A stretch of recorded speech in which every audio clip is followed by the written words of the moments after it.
À l'heure actuelle, qu'est-ce qui empêche une alliance, un rapprochement entre l'ONG de Kémy Séba, Urgence panafricaine, la Ligue de défense noire africaine de Eguchi Béhanzin et la Ligue panafricaine Umoja de Hamzat Boukari Yabara par exemple, pour ne citer que.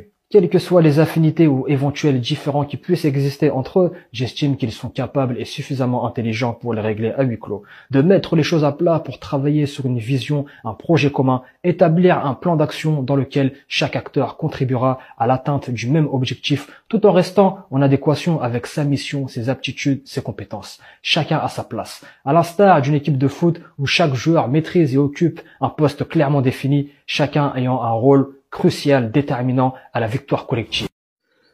Je voulais, pour aborder ce sujet, mettre en rapport la vidéo que je ne retrouve pas d'un adepte de la maths qui dénonce que selon ses propres dires, ses frères noirs savent que les Maghrébins ne sont pas leurs frères et que donc, lui étant adepte des spiritualités ancestrales africaines, serait véritablement frère des musulmans qui parmi les enfants d'Adam ont une teinte de peau se rapprochant de la sienne.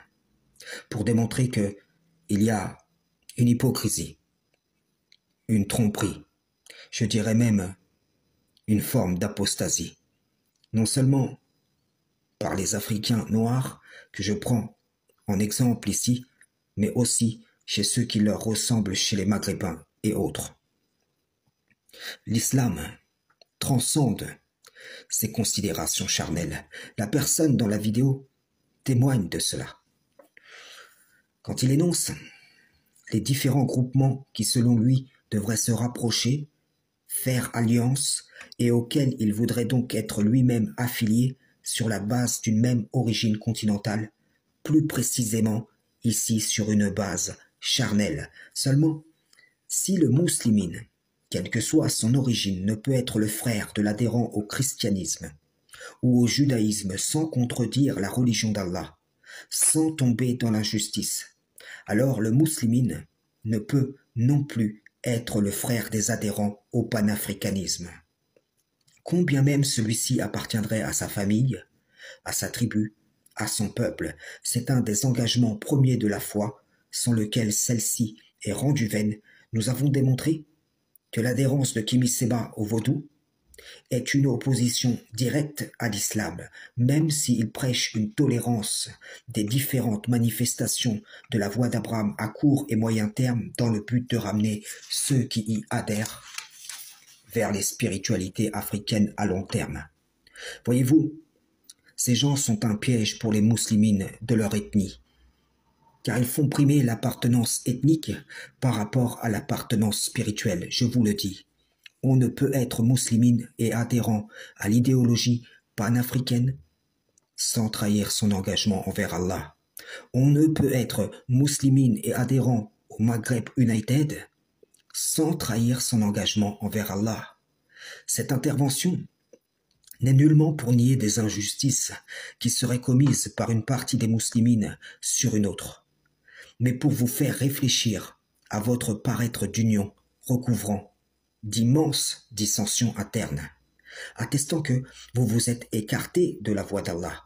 Comment les esprits communautaires de vos ethnies, ne partageant pas votre foi, pourraient arriver à vous monter les uns contre les autres, à monter les uns contre les autres ceux dont Allah aurait uni les cœurs. Vous vous mentez à vous-même. Pour la majorité, vous êtes le fruit de l'idéologie sunnite qui s'est répandue dans vos pays d'origine. Et c'est cette idéologie, cette idole conceptuelle qui vous fédère, qui ne parvient pas à unir vos cœurs en vérité. Tandis qu'en réalité, vous avez délaissé le livre d'Allah. Et en le délaissant, vous vous êtes écarté de sa voie.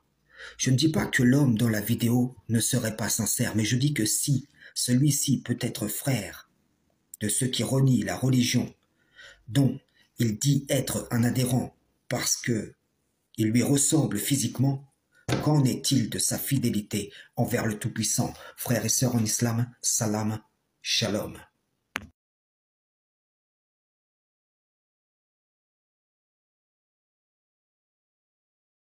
Et lorsqu'on se retrouve sur les réseaux sociaux, lorsqu'on va sur Snap, eh bien là en fait on constate que ouais, il y a des gens qui font du mal. Et c'est la raison pour laquelle que j'avais évoqué Bassem la dernière fois. Parce que j'ai vu qu'il était suivi, que ça faisait du mal. Eh les gars, allez faire de la fond. Regarde ce qu'il est en train de dire. Préparez-vous au grand combat. Quel combat tu me parles? Hein? Allah il nous unit pour que toi tu me parles de combat de quoi? Tu joues à quoi? Non c'est vrai, il dit on est frères mais pas beaux-frères. Eh frère et pas beau-frère mais dans quoi? Parce que tu veux, ça m'a gardé les maghrébines pour faire quoi encore? Pour fourniquer avec elles. Donc en fait, la fornication est réservée entre maghrébins. Mais un Renoir, il peut pas fourniquer avec une maghrébine. Mais vous êtes tous les deux dans le haram. Je me désavoue de tout cela, moi. Si je les considère pas, moi je vais aller voir mes frères pour leur dire, écoutez, arrêtez, c'est haram. Mariez-vous. Pensez que ça va être une mère. Pensez que c'est une sœur. Pensez que c'est la fille de quelqu'un. Qu'elle soit subsaharienne ou qu'elle soit maghrébine. C'est une musulmane. Respectez-la. C'est ça qu'on est en train de dire à un moment ou à un autre. Et ça, encore une fois, c'est le dénominateur de l'islam. Donc, on me parle de racisme, qu'on essentialise la communauté noire et la communauté musulmane. Je suis désolé. Moi, en tout cas, en tant que musulman, dans nos mosquées, il n'y a pas de ces choses-là. Alhamdulillah.